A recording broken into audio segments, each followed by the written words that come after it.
A friend recently asked a couple of very valid questions concerning whether the Eastern left-hand path could truly be called left-hand path as we perceive it here in the West. Before we get into the questions, I'll preface this by explaining that my interest in Eastern left-hand path philosophy actually stems from my long-time obsession with Druidism. Not the modern bullshit hippie Druidism, but Druidism from history. Turns out there are numerous similarities between the Hindu Brahmins of India and the Druids of Western Europe. The theory goes that there was an ancient philosophy, sometimes referred to as the eternal natural law, that spread across the Eurasian landmass by the Proto-Indo-Europeans some 6,000 years ago. And remnants of this philosophy can still be found in not only India, but in modern esoteric practices here in the West. Now, his first question, and I'm paraphrasing, is, how is it that practitioners of Eastern philosophy could truly be left-hand path if the end result of becoming as Shiva is a oneness with Brahman? Shiva being one of the Trimurti, the three symbolic faces of Brahman. That's a good question. Now, to begin with, you're not going to be doing the right-hand path thing and snuggle up in Brahman's lap, because Brahman has no lap to snuggle in. Brahman's not like any understanding we have of God or gods here in the West, even though some have tried to equate Brahman to Yahweh. The reason for this, I guess, is to make Brahman more palatable for Western taste. The major difference between Brahman and the gods we're familiar with is Brahman is non-personal and is not considered a god or goddess. It has no sex to be worshipped.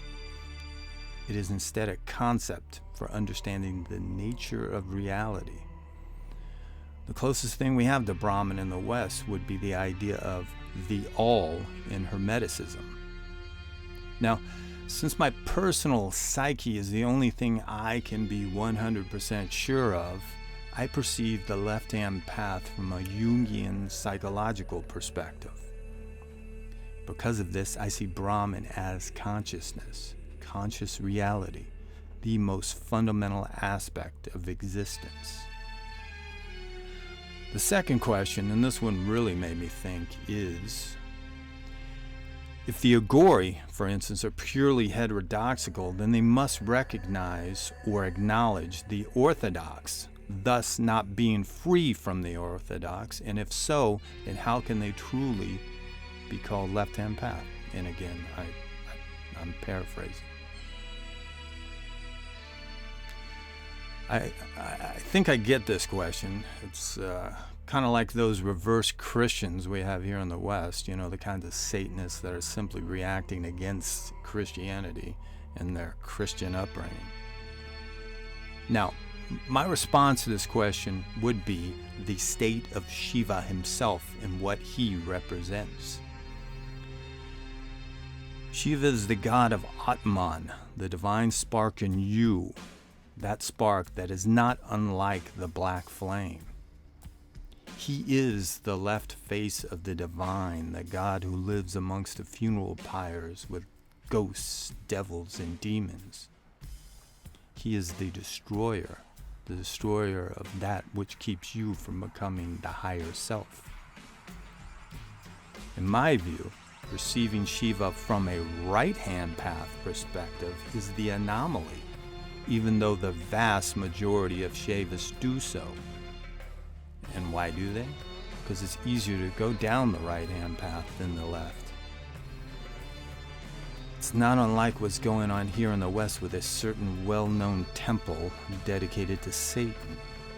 Why is this satanic organization so popular? It's because it's right-hand path, the easy path, when Satanism should be, in its pure form, left. I hope these brief answers have helped out, not only my friend, but others, to understand my perspective on the Eastern left-hand path philosophy.